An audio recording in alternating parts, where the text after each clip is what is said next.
Assalamualaikum warahmatullahi wabarakatuh. Namanya unik. Izinkan saya mengucapkan selamat anniversary pertama untuk sebuah komunitas milenial anti bokeh. Dari namanya pesannya jelas, sebuah komunitas yang unik digagas oleh teman-teman generasi milenial yang penuh dengan inovasi.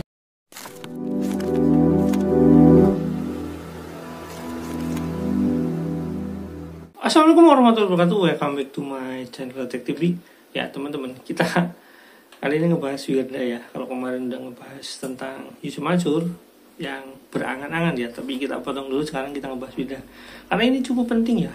Seperti yang saya katakan kemarin, bahwasanya si Bang Ucup ini selalu mencari relasi, mencari teman yang berkaitan dengan ya mau dunia politik, mau dunia usaha, dan sebagai semacam klaim gitu agar mengatakan bahwasanya ya orang ini pantas untuk dijadikan tokoh atau apa gitu. Dan biasanya memang itu sangat ampuh untuk membuat orang lain percaya.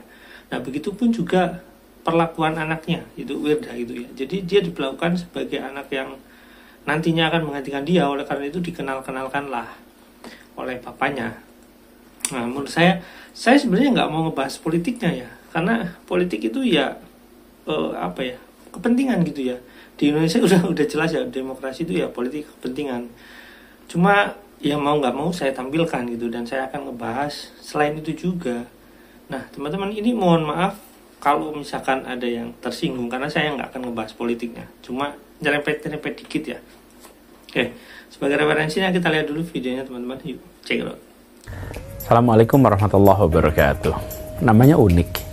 Izinkan saya mengucapkan selamat anniversary pertama untuk sebuah komunitas milenial anti bokeh. Dari namanya pesannya jelas, sebuah komunitas yang unik digagas oleh teman-teman generasi milenial yang penuh dengan inovasi, berani untuk buat terobosan, tapi selalu semangatnya positif. Insya Allah komunitas ini terus istiqomah dalam membantu UMKM dan khususnya yang terdampak selama pandemi ini dengan sistem afiliasi.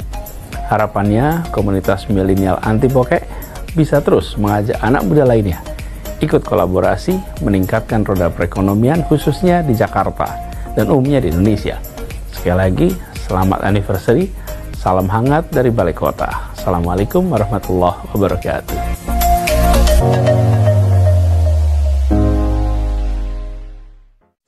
Assalamualaikum warahmatullahi wabarakatuh. Unik sekali namanya milenial anti bokeh. Ini pasti terlahir dari pikiran out of the box yang ingin memberikan solusi terutama bagi para millennials agar mereka produktif, agar mereka kreatif, agar mereka inovatif. Foundernya luar biasa, Ning Wirda. Selamat milad pertama untuk seluruh mabers dan tentu untuk milenial anti bokeh.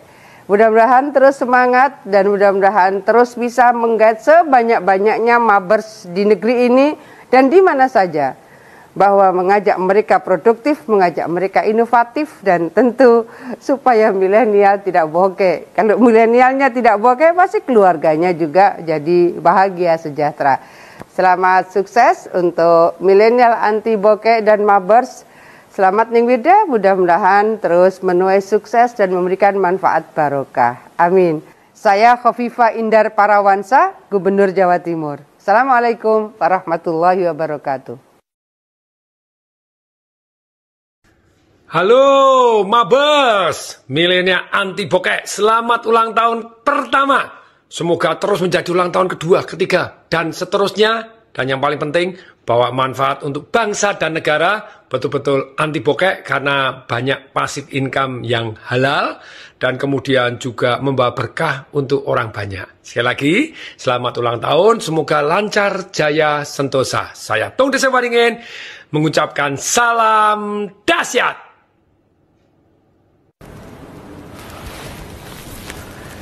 Bismillahirrahmanirrahim. Assalamualaikum warahmatullahi wabarakatuh. Selamat milad untuk MAB. Milenial Anti Bokek, sebuah komunitas bisnis berbasis ekonomi kreatif yang telah memiliki lebih dari 100.000 member di tahun pertamanya. Wow, OMG. Apresiasi tertinggi untuk Wirda Mansur yang telah membuktikan bahwa penghafal Quran bisa jadi pengusaha dan sebaliknya pengusaha bisa jadi penghafal Quran. Selain pengusaha, Wirda juga penulis, aktor dan juga dai. Wow, great job sis. Putri dari sahabat saya, Ustadz Yusuf Mansur ini, kita doakan terus. Semoga MAB terus berkiprah dalam mensejahterakan masyarakat, membuka lapangan pekerjaan dan juga memajukan ekonomi kreatif di tanah air. Salam kreatif dan terus berkarya. Billahi taufiq wal hidayah. Wassalamualaikum warahmatullahi wabarakatuh. Saya ucapkan selamat hari ulang tahun kepada komunitas milenial anti bokek alias Mabers. Saya sangat mengapresiasi inisiatif ini untuk menumbuhkan generasi muda yang berwirausaha. Sangat penting ini semuanya dan sangat strategis bagi kemajuan bangsa. Kita perlu tahu bagi anak-anak muda ya, porsi menjadi ASN, aparatur sipil negara, atau menjadi aparat pemerintah yang lain itu pasti sangat terbatas. Bahkan kecenderungannya bukan hanya zero growth, itu minus growth. Artinya apa? Karir ke depan bagi anak muda yang terbuka luas adalah di dunia swasta. Perusahaan swasta akan tumbuh dan berkembang terus, bukan hanya di internal negara kita, tapi juga lintas negara. Apalagi jika kita mampu menjadi wirausaha mandiri. Ini peluang yang juga luar biasa. Namun harus diingat, ya, dunia ini menghadapi disrupsi yang luar biasa. Ada job loss, ada pekerjaan yang hilang, ada job gain, ada pekerjaan yang muncul. Demikian juga dengan bisnis, ada bisnis yang sudah menjadi masa lalu, ya, tetapi juga akan tumbuh bisnis-bisnis baru yang selama ini belum dikenal. Hal ini dipicu bukan hanya oleh revolusi industri 4.0, tetapi juga adanya pandemi COVID-19 telah membuat struktur ekonomi, kehidupan sosial politik juga mengalami perubahan. Demikian halnya dengan peluang bisnis ke depan. Jadi sekali lagi selamat berlatih berwirausaha menjadi entrepreneur yang hebat, menyediakan peluang kerja bagi masyarakat Indonesia ke depan. Sukses selalu. Hai para milenial anti bokek, selamat anniversary yang pertama. Kalau kamu gak mau bokek, ajak temanmu, tetanggamu, dan keluargamu agar menolak bokek.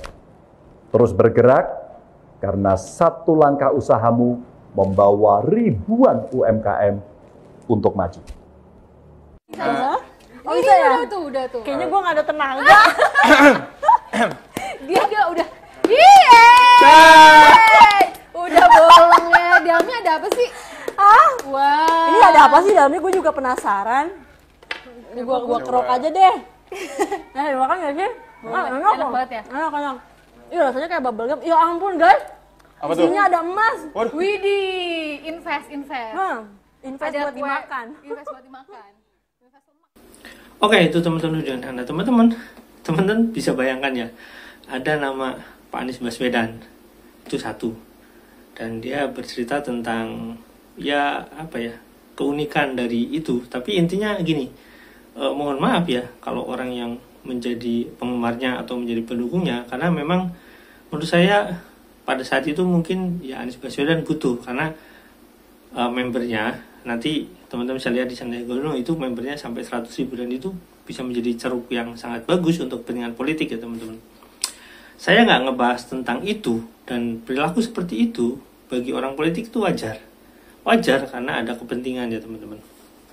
Nah, tapi dia kan nggak ikut campur dalam manajemennya, jadi nggak ada masalah sebenarnya. Dan harusnya tokoh-tokoh ini ya mengerti, harusnya meneliti lebih jauh ya. Tapi ya nggak tahu lah. Terus keduanya ada Bu Hovifah, ini ya gubernur Jawa Timur ya. Kalau tadi Jakarta ada Bu Hovifah yang memuja-muja gitu, memuja-muja perempuan ini ya, mungkin sesama perempuan. Tapi apa Bu Hovifah itu nggak lihat ya di tahun 2018 kalau nggak salah itu 2018an ya, itu 2018 Yusuf Mansur itu pernah tersangkut kasus, walaupun pada akhirnya ya dianggap bersalah ya teman-teman, tapi kan tersangkut kasus dengan properti syariah, harusnya lebih berhati-hati ya. Dan ini menurut saya penting untuk nanti para politisi, kalau misalkan dia memberikan dukungan pada seseorang, itu harus dilihat dulu latar belakangnya. Jangan cuma dia orang terkenal terus dia dukung, padahal kasusnya banyak. Nah, terus kemudian ada pengusaha yang fenomenal di bidang MLM, atau bukan bidang MLM ya, motivator lah lebih tepatnya. Ya kalau nggak salah ini patung ya, mungkin ada efeknya ya, efek maksudnya ada di aplikasi yang atau tapi lebih kelihatan lebih mudah. Patung ini kan lebih terkenal sebagai motivator, dan mungkin mereka berteman ya karena sesama motivator gitu.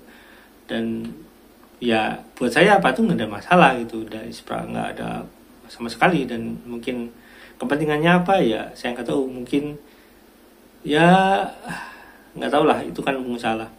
Terus kemudian ada Pak Sandiaga Uno. Nah ini dia kuncinya, di Pak Sandiaga Uno dia menyebutkan bahwasanya ada 100.000 member.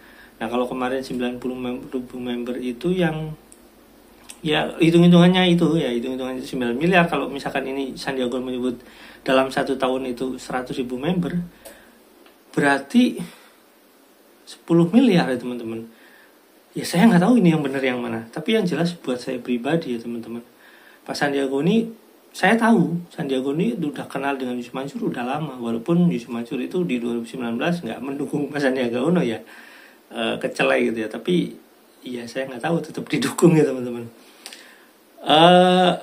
Ya mungkin ada pertemanan dan cukup lama, karena Sandiaga Uno setahu saya Sandiaga Uno itu salah satu orang yang memberikan sedekah atau mungkin wakaf ya pada Darul Quran, dan itu menjadi salah satu ya mungkin ada hubungan. Nah cuma ya salah kalau mempercayai Yusuf Mansur gitu ya teman-teman. Terus kemudian ada Pak Pratikno ya, itu guru besar dulu ya, dosen di UGM, dan kemudian menjadi Menteri Sekretaris Negara kalau nggak salah, dan itu orang dekat Pak Jokowi. Ya kepentingannya mungkin kepentingan politik, dan pada saat itu ya mungkin udah dekat dengan Pak Jokowi, menurut saya kayak gitu ya.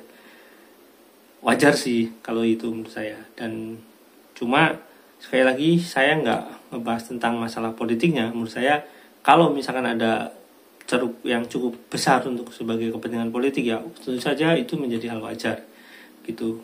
Terus kemudian ada yang paling menarik ini Pak Ganjar gitu. Pak Ganjar ya saya nggak tahu ya apa iya Pak Ganjar itu dekat dengan Yusuf Mansur. Setahu saya nggak terlalu deket sih ya, tapi mungkin ya sama tadi masalahnya kepentingan.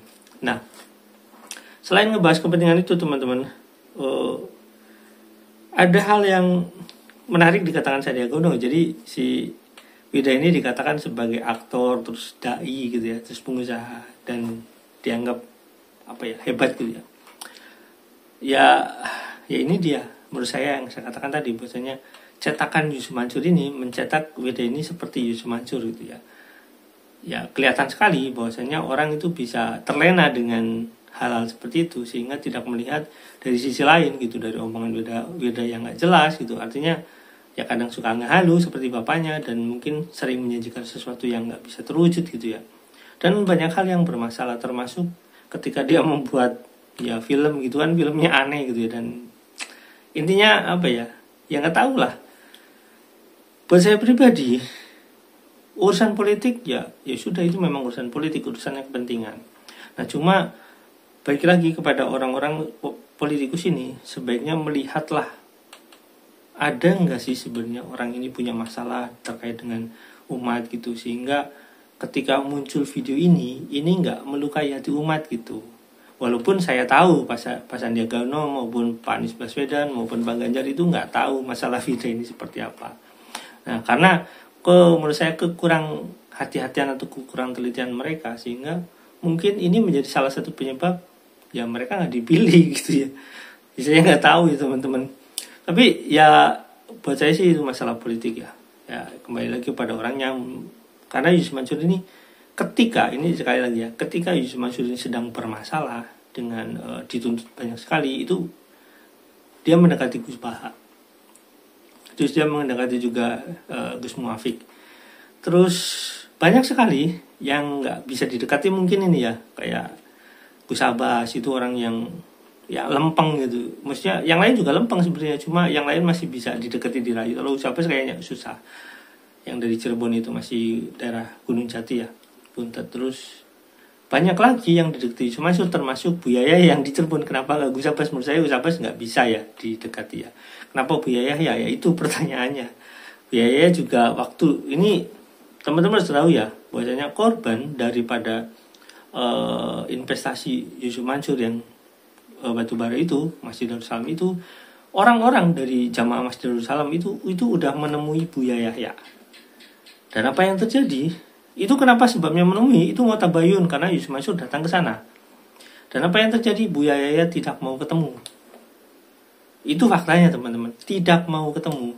Jadi ya saya nggak tahu Buya Yahya takut atau ada Buya Yahya dapat sumbangan dari Yusuf Mansur atau bagaimana, saya nggak tahu. Karena ini pasti ya, ini pasti. Karena yang ngomong ini orang ini, si orang yang berkasus masalah apa ya, kurang lebih ini pelecehan ya, yang laporin istrinya Fahim itu, Ustadz Fahim itu, yang katanya Ustadz Fahim itu dulu juga sempat ngomel-ngomel tentang Yusuf Mansur. Ketika ditelepon sama Yusuf Mansur dan dijanjikan sesuatu, dia diem, malah membela Yusuf Mansur. Itu fakta teman-teman. Makanya saya bukan menyimpulkan ya, berpikir atau kemungkinan gitu dalam pikiran benak saya, kemungkinan apa Buya Yahya ini apa ya, udah terima gitu uangnya dari Yusuf Mansur atau bagaimana ya, saya nggak tahu ya teman-teman. Karena kenapa yang korban beneran ini tidak mau ditemui? Seharusnya sebagai seorang ulama, kalau memang benar ya, yang satu ditemui, yang satunya lagi ditemui, itulah ulama. Karena ulama itu sifatnya ya memberikan apa ya, contoh, memberikan minimal wejangan gitu sebagai orang Indonesia, minimal wejangan bagaimana cara membuat kedua belah pihak itu bisa menjadi islah. Itu sebenarnya ulama tujuannya. Nah, itu ya teman-teman ya. Kenapa saya katakan hal itu udah biasa dilakukan Yusuf Mansur. Bahkan kalau waktu pensiun Pak Jokowi itu Yusuf Mansur ya datang ke sana. Tapi ya bagaimana ya, terserah lah teman-teman mau berpendapat apa. Yang jelas kenapa kita sampai sangat sulit gitu ngelawan Yusuf Mansur ya, saya nggak tahu, teman-teman bisa tebak sendiri. Ya sampai di sini. Assalamualaikum warahmatullahi wabarakatuh. Bye.